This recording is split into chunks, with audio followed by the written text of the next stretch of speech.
Welcome back to Studio F on Fast Time Willy B. We're reviewing Captain America Civil War. Gentlemen, let's broaden our minds. Russ, hit it.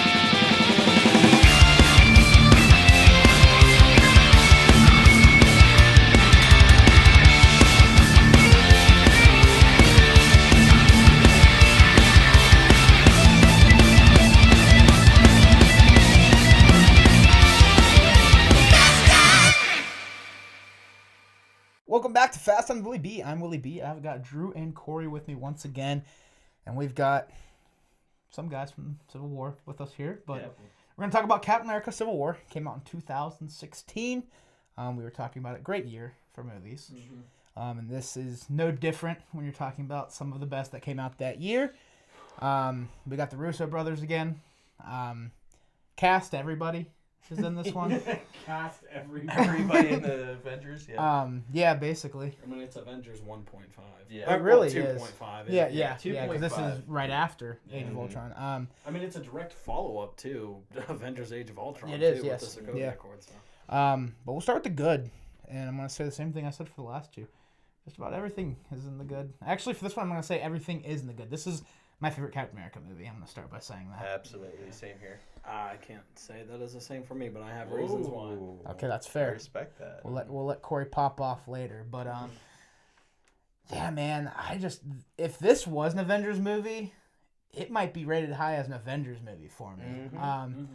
This one, it's just I love the conflict in it. I love just all these guys that were friends are fighting for what they believe in, and even if that means fighting each other. We get an introduction to a couple characters like Black Panther and Spider-Man, which are two awesome characters to get introduced to. And the way we get introduced to them is pretty awesome too. I mean, Black Panther's introduction is heartbreaking, to say the least. Losing his dad due to the bombing. And then Spider-Man's is a fun one. You get the Underoos and him just being his quippy, won't stop talking teenage self. And I mean, you get the what's that band called? Alt J. What is it? Alt J. Oh, Left Hand Free. Left Hand Free. Yeah. I think that's a great I mean, if you want to go, look, we're doing a kid Spider-Man this time. Like as someone who actually looks like a kid. I mean, dude, everyone's faces in the theaters when it's Queens. Yeah. Oh my god. Yeah. Chills. Yeah. No, it's awesome, man. Obviously, I know we all love Spidey, but Drew and I, big Spidey guys. Big Spidey guys. When it comes to the realm of all superheroes, we like to rate him towards the top. If not at the top, he is at the top. Anyways, so getting his introduction, and we get an introduction to Tom Holland, who I have fallen very fond of in this role of Spider-Man. I don't think we've gotten a bad Spider-Man, honestly. No. But that airport scene is it's one of my favorites in the MCU. You've got just, like I said, friends battling friends. You have some good banter too, especially like when Black Widow and Hawkeye are fighting, and then Wanda comes in and she's like, "You're pulling your punches." And Black Widow or Scarlet Witch was there for blood. I'm convinced she was not messing around at all. Even sending Vision to the Earth's core at one point, who is her love. So you got ruthless Scarlet Witch, which is always fun. But at the head of it all, it's Iron Man versus Cap, and you've got who are now the two major icons of this universe leading two teams against each other, and it's just it makes for fun action, it makes for fun dialogue, and it just makes for a really good watch. The great thing about this movie, you see like both sides, like why Iron Man's in it. It's like the kid's mother was like, "You guys killed my son." And he's like, "We do need to be checked." And Cap is like, "This is my brother Bucky. Like he's getting framed. He isn't the one we need to stop." Yeah. Which is fascinating that it took Iron Man like 6 years to grow a conscience. Like until he finally was like, maybe I'm not the best person in the world. And also piling on like, the breakup with Pepper and stuff like that. I mean, I think they should have sprinkled some demon in a bottle stuff. I mean, from the comics, I'd love that alcoholic Tony Stark stuff. I think that would have been great, but he's definitely not in a good set of mind. I mean, really, I'm going to draw this comparison now before I forget. this was the year of the superhero versus superhero because BVS. I mean, that was kind of like the Barbenheimer of like the Batman v Superman versus Captain America versus Team Iron Man kind of thing. And in both movies, I mean, you get Batman's not in a good state of mind when he wants to kill Superman. I can't believe I said that. And the other thing, that being Iron Man, not in a good state of mind either. No, 100%. And something else I love about this movie too is you're so caught up in the battle that is going on, the Civil War, that you sometimes forget that neither of them are the big bad of this movie. Right. You've got Zemo, who's he's playing chess with these superheroes, and that adds a layer to the story as well. That is just another great part of this movie. Zemo might be my favorite part of the movie. Yeah. I think Zemo's an incredibly underrated villain in the MCU. Yeah. Missing that suit, but other than that, man, great. Yeah. It was a new take on like a villain. We haven't seen like a villain like that in the MCU. It was a new take at the time. It was a new take on Zemo too. Yeah. I mean, Helmet Zemo's not even his name in the comics. It's still Zemo, but his name isn't Helmet. Yeah. I think it's cool because, like you said, it's a different take on a superhero that we had seen to that point in the MCU. To that point in the MCU, it's all good guy versus bad guy for the most part. You see the villain in every fight that takes place. And this one, he's not in any of the fights. He's literally he's playing chess. That's the best way to put it. He's placing, things where he wants them. He's making things work. He's working these heroes against each other. He's hanging people upside down in Cleveland. That too. Shout out the land. Waterboarding people. Absolutely. But no, he's doing everything he wants to get these group of heroes to fight against each other. Yeah. And I think that's something that I just have always loved about this movie, that it's the big bad isn't in the middle of the action, but the big bad is present. I mean, especially, not to get like super political or anything, but the message of the, an enemy toppled by, a country toppled by its enemy can rise again or whatever, but an enemy toppled from within, is dead forever. I've carried that quote with me ever since I've seen this movie. Yeah. And it stands true today. That is a great message. Yeah. Another thing I love about this movie is we have not one but two pretty badass fight sequences. So obviously the airport is a very memorable one because you've got Spider-Man making his introduction. You've got superheroes versus superheroes. You've got the Battle of Hoth takedown on Ant-Man. Jesus, Tony, how old is this guy? You guys know that really old movie called Empire Strikes Back, where they're on the winter planet or whatever? Yeah. And, what the walking thing is? That was great. Yeah.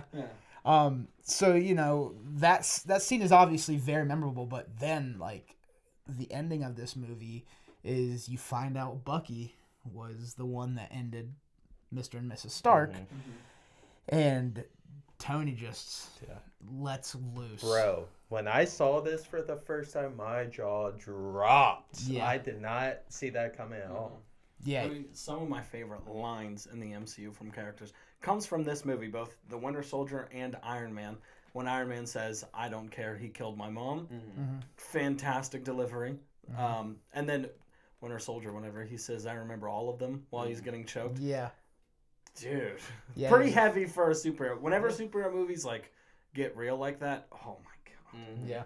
And the fact that obviously this movie begins with the car crash and him taking the stuff out of the trunk, but seeing the whole thing play out and watching Tony's reaction to it too, seeing him smash his dad's head in the car and choke his mom, and you keep going back and forth to his face, and great face acting from Robert Downey Jr. Yes. I mean, it goes without saying, we talked about it with First Avenger, and we can agree with the same with the Winter Soldier and the same with this. Marvel at this point was getting casting so right that the acting and everything involved in that sense was really good.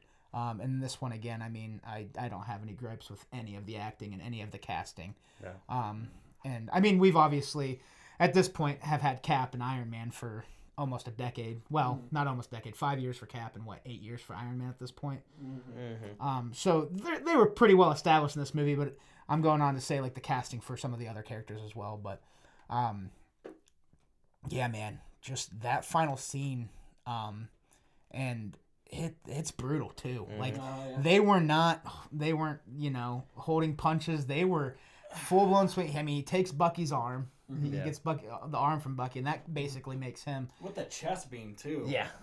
Jesus. And that basically takes him out of the fight. But then we've got Iron Man versus Cap, and that's when we get the "Stay down, I'm warning you," and we get the "I can do this all day," and then Cap gets his resurgence, and it's just. And there's a great callback to the Civil War comic as well, by the way, and that where you get that beam? shot with the beam. Yes, that's one of my favorite. That's a great shots of all time, dude. Yeah, agreed. Yeah. It's up there. Yeah, and that final battle. I mean, just talking emotionally, everything's great too. And I know I'm the guy that always brings it up, but the score too, because it's not just like a sad or action score. I mean, it really sounds like you can hear the downfall of the Avengers in that music. Yeah. It's like it sounds like tragic theater, you know, like a Romeo and Juliet ending, like, it's like horror. Yeah, almost. and then great. you get the breakup too. My dad made that shield. You don't deserve it. And he drops it and leaves the shield behind. Huge moments. Yeah, man. And then we get 2 credit scenes in this movie that are I like both of them. We get the one where Cap comes back to take people out of that water jail, which, by the way, the water jail is really cool. Yeah. Yeah, The raft. Imagine. It's coming back for a 4 too. Yeah. Dude, I would hate to be stuck there. Oh yeah. That would Underwater. Yeah. Fucking yeah. Awful.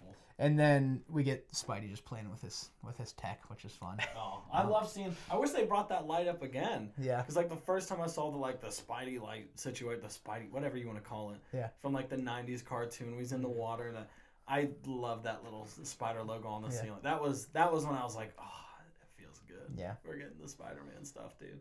This is a very serious movie for most of the part, because like you said, it's very political, obviously, with the Sokovia Accords and all of that going on, but there is still some fun humor in it, and one of my favorites is when Tony Stark is visiting Peter. He's talking about his unusually attractive aunt. Like, it's good levity. Yeah. It is very good levity. Yeah. Then when Peter's like, I can't leave, I have homework, he's like, I'm gonna act like he did not just say that. Yeah. I love that. Yeah. I always love those little moments too that Tony and Peter always have. Yeah, he's like, I'm gonna sit here, you move the leg. Like that kind of thing. Is this like a well-financed interview? He's like, well, look who you're talking to. Yeah. I love that. Yeah, this is the start of a really good relationship with those two that we get throughout Homecoming and Far From Home. Well, not Far From Home, but into Infinity War and Endgame. Yeah, definitely not Far From Home. We get what we get from Far From Home because of this start, That's though, true. is what I meant by that. That's true. But yeah, that's just a fun scene in general, because obviously if you're a Spider-Man fan, you're just tweaking out because we've got the MCU Spider-Man. Right, And finally. him and Cap too. Yeah. Kid, Brooklyn, Queens. Yeah, that's a good one because he also, and they bring it up later whenever Tony tells him, like, you know, if Cap wanted to take you out, he would have. He dropped a thing on him that he knew he could carry. Like, that was a really smooth way to take Spider-Man out of the fight, but not obviously try to kill a kid. Yeah. Yeah. Yeah, I also, like, in the post-credit scene, they mentioned it too, and she was like, who punched you? His name was Steve. Yeah. Oh, Steve from whatever? And he's like, no, he's from Brooklyn. And you're just laughing the whole time because she has no idea, but you're like, oh, it's kind of very good. Dude, kudos to the Russos for, like, first time getting Spidey in the MCU. They did great with Tom. Big task. Yeah. It's a big task. Yeah. Very wild place to introduce Spider-Man too, because I'm glad I wasn't like privy on like Twitter and stuff, because apparently like Marvel announced like, oh, we are bringing Spider-Man to the MCU.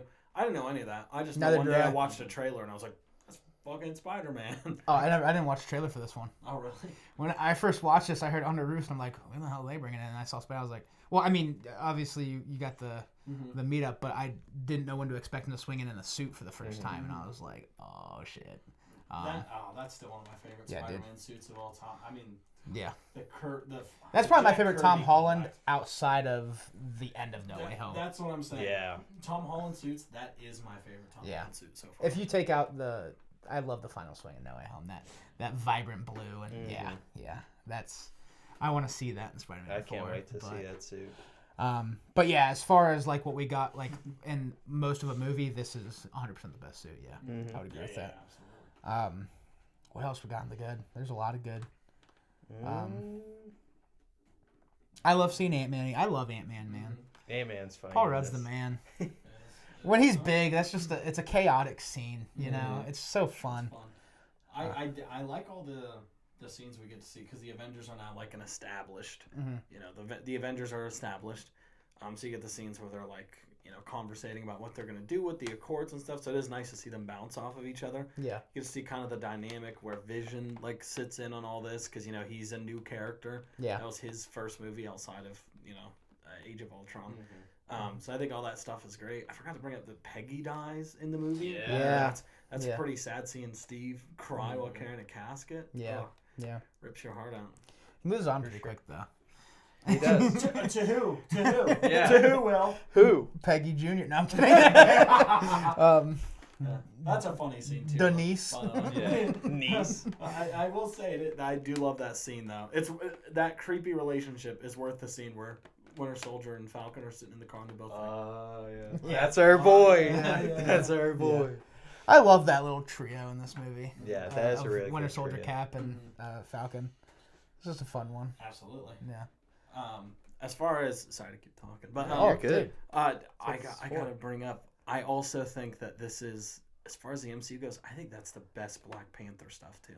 I think his best scenes are in that movie. The final showdown with him and Zemo, I think it's terrific when he stops him from doing that thing. Yeah. Crazy scene. I mean, being consumed by vengeance. You know, I will not let it consume me. You know, that he has a speech where he talks about death is not the end, and what, like the heart. Chadwick Boseman is so amazing. Oh my God, I miss him. Yeah. He's again, yeah. Actually, Zemo might be like my second. Black Panther's pretty far up there. Yeah. He might be my favorite part about the movie. I think his storyline fits in perfectly. Genuinely. What else we got? Cleveland. No, I'm just kidding. I'm not talking about Cleveland. This is for you. I'm trying to think. I like the ending with Bucky too. How Bucky decides to go and frees himself again, and until he finds his mind. I like that stuff, and that gets the connection with Wakanda. And that really brings them in full force if the rest of the movie didn't already. So that's cool. I really like this one. This is one of those MCU projects where like start to finish, I love every minute of it. There's not much. There's not a boring moment. No, not at all. No. Especially with it being so political is the crazy part. Like Absolutely. even the scenes when they're sitting in like the compound and they're like you said talking it over. All of those scenes, like the dialogue is so well written and like the conversations. You have to pay attention or you'll get lost, and so like it just keeps you locked in. I also love watching like whenever they all see all the reactions as they're watching the playback from Thaddeus Ross. Yeah. Whenever they're all like, just because it finally hits you. It's like, God, these people. I mean, you even seen the post-credit scene of the Avengers. They go and eat shawarma. Yeah. Yeah. Like some of these buildings fell apart. Yeah. Granted, your job's done after all the things you did. That's fair. You deserve a break. But yeah. It's an interesting line to draw. It is. Yeah. Yeah, man. What about you, Drew? I really like this. Like, it's set up Infinity War Endgame, like the divide between the team, and they're like, dude, this big bad guy, we have to team up again. Yeah. Yeah. Absolutely. And Steve's still not perfect in his, his allegiances, because even though he is like on team. He was okay with getting Bucky, arrested and whatever and trying to get him help and whatever. But to an extent, at certain points, he probably does draw the line a little too far of what he'll do to keep Bucky out of some. Sure. Because even though it wasn't his fault, he still has to answer to those things to some extent. Yeah. So I think it's still a great morally gray place. And even he says in that phone call at the end, whenever he sends the little phone to Tony, where he talks about, like, now I see I was just protecting myself from hurting you. That's another thing we should have brought up in the Winter Soldier review, that they show you a flash of the Stark family whenever they die. Obviously they didn't figure out how they were gonna die, but they bring it up pretty early on. It seemed like they kind of had it planned that Bucky was gonna be the one that murdered them. Yeah, I like the phone call a lot as well too. Yeah, man, this is a really good movie. We get another Community cameo, like we mentioned, in Winter Soldier. That's fun for the Russo brothers. Jim Rash. Yeah. It's funny watching that scene in particular over again too, because of how it's replayed in Far From Home, and you see it from Mysterio's perspective. Yeah.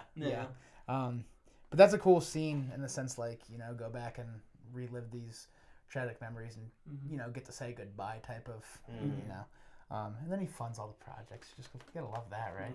Yeah, absolutely. But yeah, still a bachelor at heart. Even when he's a good man, he's a bachelor at heart. Yeah. One of the another line / scene I like too is when Cap is trying to get Bucky back, and Bucky's just mowing through those soldiers, and Cap's like kind of doing the same thing, and then that's when they get arrested because Black Panther joins in, and I love when Rhodes is like, "Great, now you're a criminal," and I'm like, "Woof!" That is it's just a heavy line. I mean, even though there's some fun parts to that fight, I also love the where he's like, "Dude, you're gonna kill somebody." He's like, "I'm not gonna kill anyone," whatever. I think that whole scene is phenomenal. The introduction of Black Panther is also awesome. Yeah, from the rooftops, dude. Yeah, yeah, because when you just see the shadow at first, you're like, "Oh, it's just Cap," and then you see the claws, and you're like, "Oh shit." Yeah, absolutely. Yeah, I also great moment in the trailer as well. But I also love that moment wherever Bucky breaks out of his constraints or whatever, and he goes back to being Terminator, Winter Soldier again. Yeah. And he fights everybody unsuited up. Tony almost gets shot in the face. Yeah. And stuff like that, and Black Widow gets armbarred or whatever, reverse armbar slammed or whatever. But I love the part where he throws Black Panther to the side and he starts walking up the stairs and he jumps in front of him. Yeah. Dude, that is such a dope not a cowboy switch, but that's just such a great cut. Yeah, that's a great scene too. I love the follow up to that too. And he's like, "Give me 72 hours," and he's like, "Well, what happened last time?" He's like, "Well, this time I'll be in a full suit, not a silk shirt." Right. Yeah. That's a funny line too. Whenever she's like, "You got a suit on you?" He's like, "Yeah, it's Tom Brown. It's really a 5-piece suit." Yeah. But yeah, I love this movie. For sure. So we can hop over to the med then for Kory. What do you got? One thing that I have, I put it on the med because I think the story fits. It works. The problem is after reading the Civil War comic, that's where it because that comic is it's not funny at all. That comic is seriously sad. Human Torch becomes an alcoholic because he can't deal with everything that's happening. And you get the Human Registration Act, and Peter reveals his own name, and then that becomes a whole issue. I mean, that's everything to Peter. So him losing that in that comic was huge. So you're missing some of those heavier parts. At one point, Captain America dies. There's a lot. I guess I shouldn't have said that, just in case anyone wants to read it. I'm sorry. Spoiler. There's a lot of things that happen in it, but again, most of the basis is covered. That there's a superhero event that happens where a younger superhero who doesn't completely know how to control their powers causes cataclysmic damage, and so they got the story beats of it right, but there's just something about the edge that whole story could have been a whole separate other thing. And even though again it fits, it feels like a good bit less of a Captain America story because you're folding in all the other heroes and folding in the Civil War story. But again, I put it in the mad and not the bad because it still works and I still like it. I still even love it. But just knowing that story, I'm like, God, I would like to see a really good adaptation of that. That would have been phenomenal. For sure. But anyway. Yeah, I have nothing. Nothing about no mal or bad. So we can hop over to our final thoughts, and I want to start off with final thoughts with you've got your two teams. I can read them off here if you guys need a little refresher on who the teams are. So Team Cap, we've got Captain America, Falcon, Hawkeye, Wanda, and Ant-Man. And on Team Iron Man, we have Iron Man, War Machine, Black Widow, Vision, Black Panther, and Spidey. Now, Black Widow, obviously, you could argue, is swinging both ways. But she's a spy. She was pulling her punches. Which team? I want you guys to answer both these questions. And Drew, you have the mic up to your mouth already, so I'll ask you first. Which team would you rather be on as from a strength perspective, or just who you like more? And which team do you agree with what they're believing in more? Loaded question. I think Cap's team's stronger because Wanda is by far the strongest Avenger. But Iron Man's team, I would want to go get a beer with Iron Man in the squad. Yeah. T'Challa, too. Spidey's my guy. I like that team more, but Cap's team is definitely stronger. And who do I side with more? Probably Iron Man, man. Okay. He's feeling guilty about the people that the Avengers have accidentally killed. Yeah. In the two battles. For sure. I love the second question because there really is no right answer. Yeah. Mm-hmm. They're both just fighting for what they believe in, so you can't really hate either of them. But Kory, what are your answers to those? Good question as well. I guess if we're going for strength, make a good point. Wanda kind of clears, but Vision still has a chance to immobilize Wanda on that front too. If I'm going for strength, though, I guess I am gonna have to go Team Cap. I mean, she's the Omega. Which team would you rather be on, though? The team I'd rather be on, just so I could hang out with everybody. I hate to say it, but it probably would be Team Iron Man. Yeah. Just for Spidey alone. Yeah. I mean, Spidey alone. If you take out Spidey, and Iron Man would be like three top guys to hang out with. Honestly, I think I'd hate Iron Man in real life. Really? I think Wow. he'd be a fucking douche. I don't fair. like douchebags. So, but if it wasn't for Spider-Man, I probably would have clean swept with Cap. So I'm going to leave it the third question. I side with Captain America. I mean, he's right. The safest, what is the line he says? The safest hands are still our own, or that he makes a good point. I mean, the government continuously proves that they're just gonna fuck you over and over again, and I'm certainly just talking about the movie. But on that front, I mean, you see what happened whenever Thaddeus Ross, the man who's in charge of all of this, by the way, gets his own way. Yeah. He creates the Incredible Hulk. Yeah. Which I guess was kind of a good thing, but a bad thing because Hulk's also killed a lot of innocent people. Sorry to tell you. He creates the Abomination, who only wants to kill innocent people and Hulk. Yeah. And he turns himself into a Red Hulk. I mean, he tries to still even immobilize the Avengers, even in Infinity War. And Cap makes a good point. What if there's somewhere we need to go and they don't let us? In Infinity War, he tried to get them to stop. Yeah. What are you talking about? Yeah.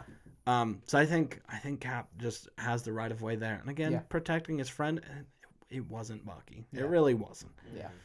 Yeah, I agree with everything you guys said. I think if you're going strength, I agree with your take on Scarlet Witch. She is her. But I would probably want to be on Iron Man's team as far as like bros go. Although I do love Ant-Man. That's what I'm saying. You get to hang out with I'm hanging out with Paul Rudd. I mean, I have his autograph on this helmet. Dude, Ant-Man, Hawkeye, and me, Falcon. These are all cool. I mean, he's funny though. That's fair. He's that's the fair. quippy. If he brings his wife, it'd be a really good time. Dude, Linda Cardellini. Nice. If we're talking about, Yeah, sure. Should have brought her up forever ago. Yeah. That's Velma, man. It is Velma. We're hanging out with the Mystery Gang now. That is Mrs. Freaks and Geeks. Don't know her name in that show, but that's fair. But no, I do love Team Iron Man. I'm a big Spidey guy. I do like Iron Man a lot, and then obviously Black Panther. I mean, T'Challa would be a homie for sure. But I agree with Kory on. I take Cap's side. They're Earth's mightiest heroes, man. Let them do their thing. I mean, even in the Civil War comic shows you what happens whenever Spider-Man has to register his name, and you get some of that stuff in No Way Home. It's disastrous. Yeah. He doesn't deserve that. He's just a friendly neighborhood Spider-Man. Yeah. And that's part of also what goes into the I forgot to mention this, is most of the heroes in the MCU, they just like unmask immediately. In the comic book, there's still a lot of, that's why the Superhero Registration Act is such a big deal in that comic. Because so many, even Iron Man, I don't think he was unmasked at that point. At that point, they thought Iron Man was still his bodyguard. Yeah. I think. Actually, no, I don't think that's true. Anyway, it doesn't matter. Most of them are still masked up, and they kind of, I mean, literally everybody on this. I think Spider-Man's the only person whose identity isn't out in the open. Yeah. So that's kind of a bummer. But. Yeah. But, now we'll hop over to, what do you want to leave off of Civil War, and what do you give it out of 10? Easily in the top 5 for me. Okay. I agree.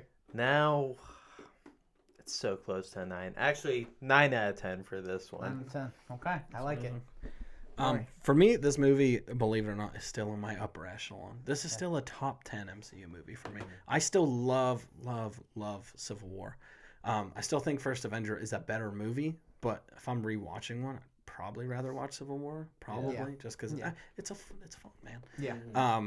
So I have my complaints, but just please don't take away my love for it. Yeah. The introduction of Spidey was everything. The introduction of Black Panther was everything to a lot of people out there. That was a huge, huge deal. Yeah. So I still love this movie, and I'm gonna still give it an 8.5. 8.5. Okay.